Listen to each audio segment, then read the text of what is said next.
Olá, pessoal. Muito bem-vindos à disciplina de prática profissional. Eu sou o professor Artanian Amorim e em tempos de quarentena vamos fazer as aulas dessa maneira.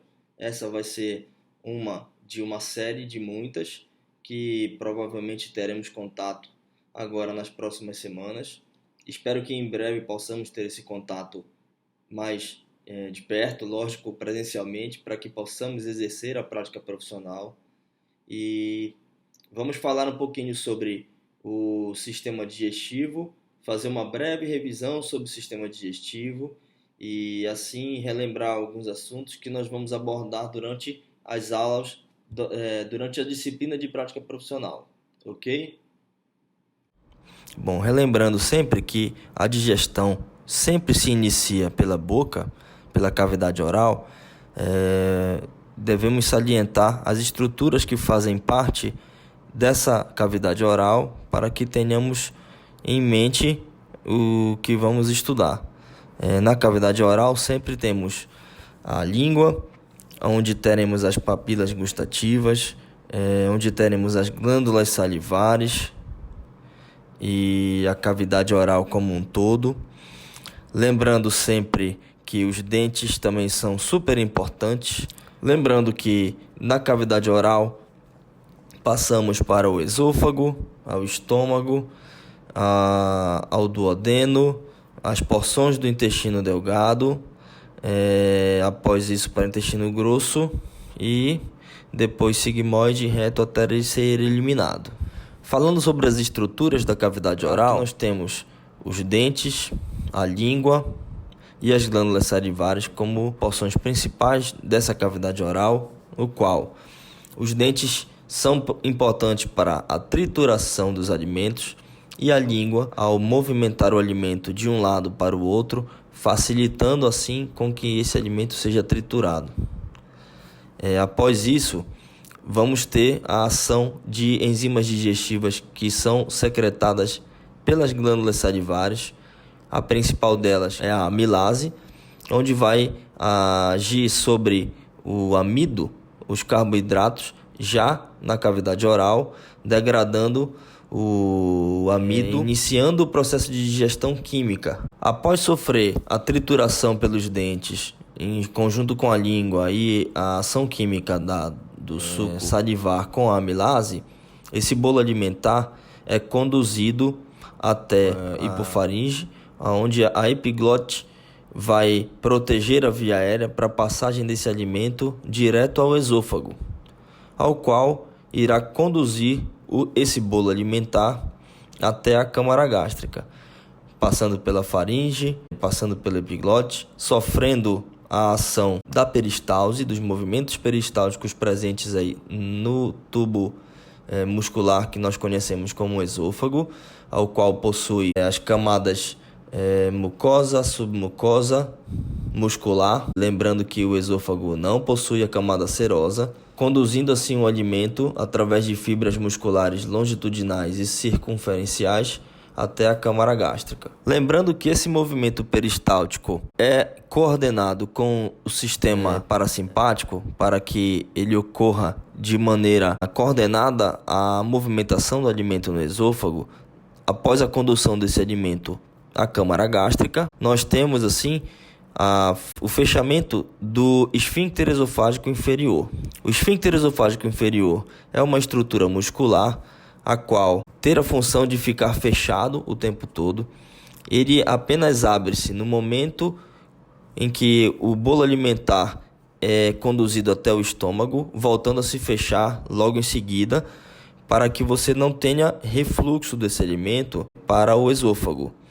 Sendo assim, ele é responsável pela condução e pela manutenção desse bolo alimentar e dos sucos digestivos no estômago. Assim que esse bolo alimentar entra na câmara gástrica, ele encontra um meio ácido e normalmente composto por um suco gástrico rico em ácido clorídrico, o qual irá ativar algumas enzimas digestivas, principalmente a pepsina, que é a principal delas, e será responsável pela digestão de nossas proteínas, degradando-as em aminoácidos de várias cadeias diferentes. Observamos a mucosa esofágica como uma mucosa avermelhada, lisa, com a formação de seus vasos em paliçada, ou seja, com visualização dos vasos da submucosa, demonstrando assim uma mucosa sendo sadia. Quando nós encontramos a mucosa esofágica edemaciada, azulada, é porque temos algum edema ou por algum processo inflamatório, infeccioso ou até mesmo processo alérgico que possa provocar esse aspecto diferente na mucosa. Quando o bolo alimentar passa pelo cárdia, ele adentra na câmara gástrica e temos as porções do estômago, tais como o fundo, o corpo gástrico, o antro gástrico, e temos aí dois esfíncteres, um superior e um inferior, sendo o superior a cárdia e o inferior chamado piloro. A função do esfíncter cárdico é fazer com que não tenhamos refluxo, não seja facilitado o refluxo de qualquer tipo de conteúdo, seja ele sólido, gasoso ou líquido. E a função do esfíncter pilórico é de manter esse alimento dentro da câmara gástrica por um certo tempo, até que ele sofra a ação de enzimas digestivas, de maneira a transformar o bolo alimentar no que chamamos de quimo. Após a passagem do quimo do estômago para o duodeno, encontramos a primeira porção duodenal, a qual chamamos de bulbo, e temos ainda a segunda, terceira e quarta porção do duodeno e o restante do intestino delgado. Logo após a primeira porção duodenal, temos a implantação da papila duodenal. Falando sobre o pâncreas agora, pessoal, nós vamos ter um órgão produtor de amilase, lipase e protease. O suco pancreático é produzido em seu parênquima e é conduzido através dos dutos pancreáticos até o esfíncter de Oddi, onde, junto da papila duodenal, por onde nós também temos a deposição de bile, teremos a deposição do suco pancreático tanto pela papila duodenal menor quanto a papila duodenal maior. Lembrando que o pâncreas localiza-se posteriormente ao estômago e temos ele dividido em 3 porções, como cabeça, corpo e cauda do pâncreas. O fígado é um órgão super importante para o nosso sistema digestivo. Possui um sistema circulatório próprio que chamamos de sistema portal. Essa circulação portal é responsável pela drenagem de várias outras estruturas anatômicas, são responsáveis pelo processo de desintoxicação do sangue e o processo de homeostase metabólica associado à produção de bile com o depósito da bile na vesícula biliar. A árvore biliar é composta dos ductos hepáticos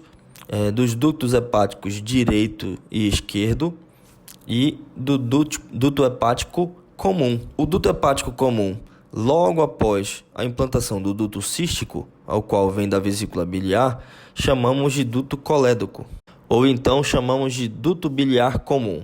Tendo a vesícula biliar a sua função de armazenar e concentrar a bile, de maneira que tenhamos uma substância com uma concentração ideal para que ela possa ser diluída junto ao suco gástrico e ao suco entérico, e de maneira que consiga atingir uma superfície maior, promovendo a degradação desses lipídios, dessas gorduras, durante todo o processo digestivo no intestino delgado e assim por diante. Após a passagem do alimento pela segunda porção do duodeno, onde passamos pelos dutos biliares, sendo a liberação de bile e suco pancreático, esse alimento passa por todo o nosso sistema intestinal, que chamamos de intestino delgado, de maneira que, lembremos, as 3 porções do intestino delgado são duodeno, jejuno e íleo, tendo o nosso intestino, em média, em torno de 7 metros, podendo, claro, termos um tamanho menor ou um tamanho maior. Isso vai depender do tamanho de cada indivíduo. Vamos relembrar que as camadas histológicas, tanto do estômago quanto do intestino, são mucosa, submucosa, muscular e a camada serosa, acrescentando essa camada a qual não temos no esôfago. Lembrem bem disso, que é uma característica do esôfago bem peculiar. E lembremos também que o intestino delgado é formado por um tecido estratificado e esse tecido vai ser responsável, após a degradação dos alimentos pelos sucos digestivos, na absorção dos mesmos. Esses alimentos são degradados em partículas cada vez menores até que eles possam sofrer a digestão. O tecido estratificado presente no intestino delgado normalmente é um tecido em parte ciliado, e esse epitélio leva a uma capilaridade a qual essas micropartículas serão jogadas na corrente sanguínea de maneira que todas as substâncias possam chegar ao órgão-alvo, onde elas vão ser absorvidas, onde elas vão exercer a sua ação e onde elas vão ser armazenadas.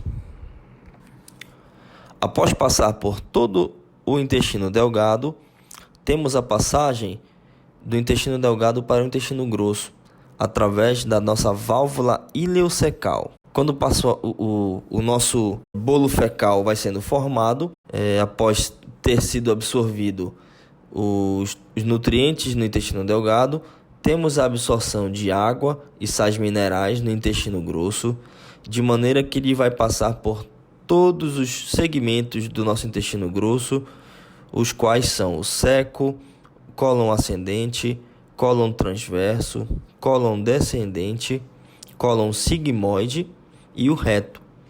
Lembrando, pessoal, que o reto ele forma uma ampola retal, a qual nós temos o depósito desse bolo fecal, o qual foi sendo formado ao longo da digestão, de modo que nós temos a capacidade de preencher esse volume até certo ponto. Quando temos o preenchimento dessa ampola retal, nós temos o estímulo do esfíncter anal de que devemos defecar esse bolo fecal, tá? E quando nós temos esse estímulo dentro da fisiologia normal, nós sempre conseguimos armazenar por um certo tempo, mas lembrando sempre que há pacientes onde, por degeneração nervosa ou por outro tipo de patologia, podemos ter uma disfunção desse esfíncter anal, podendo levar assim a uma incontinência fecal. Bom, a gente vai ficar por aqui. Hoje foi uma primeira revisão. Eu vou mandar um quiz com várias questões para a gente relembrar e depois discutirmos as respostas e tirarmos todas as dúvidas. E aí vamos partir para as patologias que vamos estudar. Algumas delas eu vou adiantar por e-mail ou por WhatsApp. Muito obrigado e até a próxima.